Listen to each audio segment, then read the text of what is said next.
What's up, everybody? It's Brad again with Northern Brewer, and we are back yet again to talk about our newest beer kit. This is the Superior Christmas Ale. You might think of this as being modeled after a brewery who produced the original ubiquitous Northeast Ohio style holiday ale. BJCP, you listening?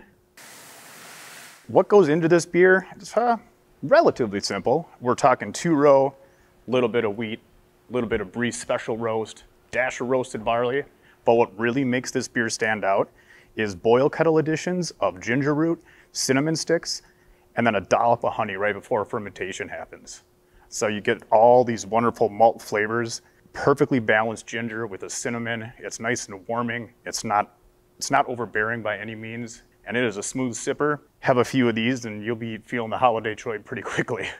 So this beer was mashed just like any other beer. Put your grist in the mash tun, run off your kettle, do your sparge, all that stuff. And then where this one really kind of takes a slight left turn is that there is 1 ounce of ginger root and 1 ounce of cinnamon sticks that go into the boil for the entire duration, for the entire 60 minutes. Never quite smelled anything like this. I want to put this out as like potpourri in my house. Wow. Brewer's potpourri? Yeah. That really gets all those flavors in there, all those oils, and then bittered with Cascade, finished with Mount Hood, fermented with an English ale yeast, and boom. Oh, forgot the honey. That goes in right before fermentation. And this is it. Nice red beer. Smells really good. It tastes awesome. It's a little bit fuller on the palate. The ginger, the cinnamon aren't really out in front. They are kind of subdued, sitting in the background. It's a nice complementary flavor addition. So we do brew a lot of beer here at Northern Brewer World Headquarters. You know the smell of wort. It's awesome. It smells sweet, smells bready, smells doughy. But this particular beer made the entire building just smell amazing.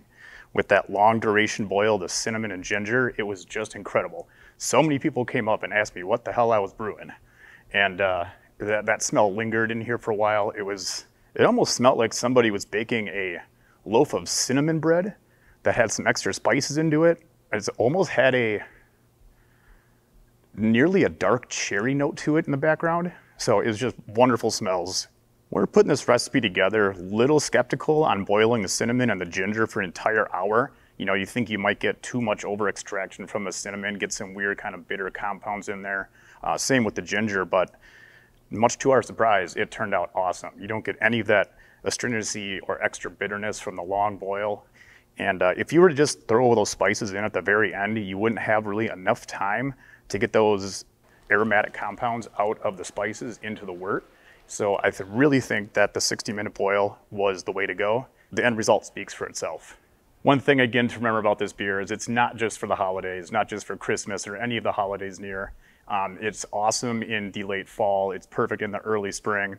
You can always find this kit at northernbrewer.com in both extract and all grain versions. And if you like seeing these videos about new recipe kit releases, make sure you subscribe, make sure you like, and we'll see you for the next one.